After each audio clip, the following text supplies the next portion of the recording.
why do I demand of my life that it must be happy? Like that I must be happy during it. That's a demand.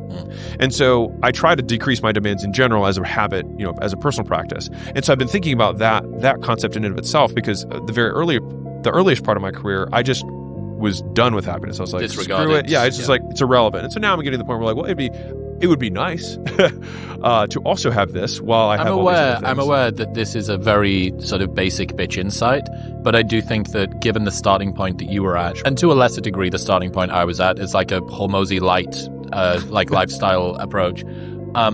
That's a big deal to make this pivot, and I think it's one of the reasons I was particularly interested in talking to you today, because I would say the last 3 years or so since we've been recording together, from a architecture perspective, it's largely been the same. Yeah. That it doesn't matter how you feel, the hard work just needs doing. Hard things are hard, that's why they're hard, and disregard the emotions that are getting in the way of it. And I do think that works for a good while, and it can really propel you to great things.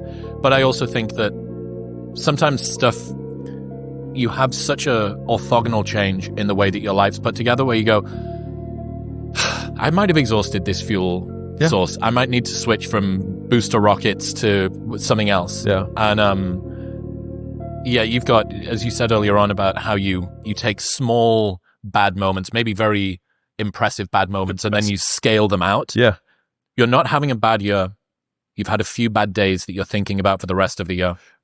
I've found it helpful when I'm in a bad season, like I'm in right now, to just focus on having a good day. A good day in a bad season is a bite-sized victory. String a few of those in a row, and a bad season feels less hard. I'm pretty sure the difference between a happy life and an unhappy one doesn't come down to how many good or bad days you have, but which days you think about over and over again. In some seasons of life, maintaining is winning. Couldn't have put it better myself.